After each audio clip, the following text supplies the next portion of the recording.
नमस्कार दोस्तों, कृष्णवाणी चैनल में आपका स्वागत है। आज की कहानी सुनकर आपको हंसी नहीं रुकेगी, तो वीडियो को पूरा जरूर देखें। तो चलिए कहानी शुरू करते हैं। दोस्तों, एक समय की बात है, एक राज्य में एक बहुत ही निर्दयी राजा रहता था। वह छोटी से छोटी गलती पर किसी को भी मौत की सजा सुना देता था। एक बार एक चोर चोरी करते हुए पकड़ा गया। जब उस चोर को राजा के सामने लाया गया, तब राजा ने बिना कुछ पूछे तुरंत ही उसे फांसी की सजा सुना दिया। फांसी की सजा सुनकर चोर जोर जोर से ठाके लगाकर हंसने लगा। चोर को ऐसे हंसते हुए देखकर राजा को बड़ा आश्चर्य हुआ, क्योंकि फांसी की सजा सुनकर अक्सर लोग दुखी हो जाते थे, रोने लगते थे, दया की भीख मांगने लगते थे, पर इस प्रकार हंसने वाला वह पहला इंसान था। राजा ने कहा, अरे मूर्ख, मैंने तुझे मौत की सजा सुनाई है, कल तुझे फांसी पर लटकाया जाएगा, तू इस प्रकार हंस क्यों रहा है? चोर ने जवाब दिया, राजन, मैं इसलिए हंस रहा हूँ क्योंकि एक हफ्ते पहले ही एक सिद्ध योगी ने मुझे एक अद्वितीय विद्या सिखाई थी,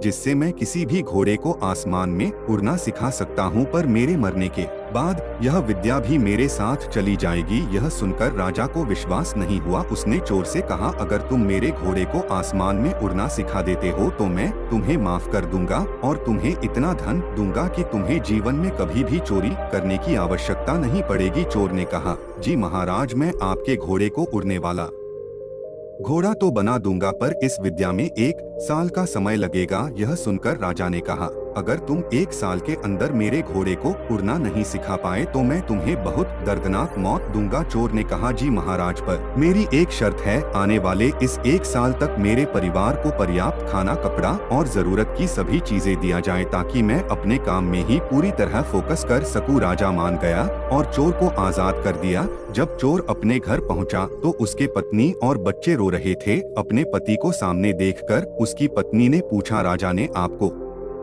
कैसे छोड़ दिया? वह तो बहुत निर्दय है ना? तो चोर ने अपनी पत्नी को पूरी बात बताई। पूरी बात सुनकर उसकी पत्नी ने पूछा, क्या सच में आप घोड़े को उड़ना सिखा सकते हो?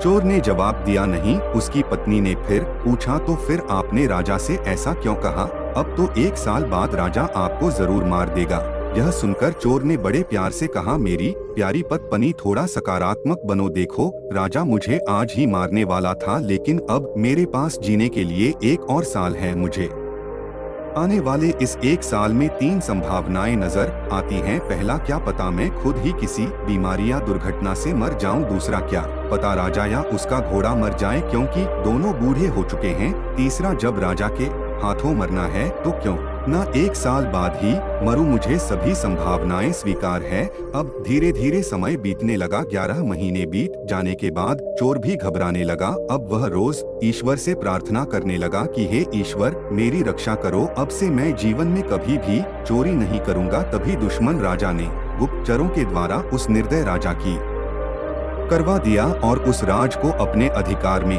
ले लिया। अब वह चोर आजाद था। उसने चोरी करना छोड़ दिया और अपने परिवार के साथ हंसी खुशी जीवन बिताने लगा। दोस्तों, भविष्य अनिश्चित है। जीवन में कोई नहीं जानता कि उसका आने वाला समय कैसा होगा, इसलिए जब भी बुरा समय आए तो हमेशा याद रखना कि यह भी एक समय ही है और समय कभी किसी के लिए ठहरता नहीं है।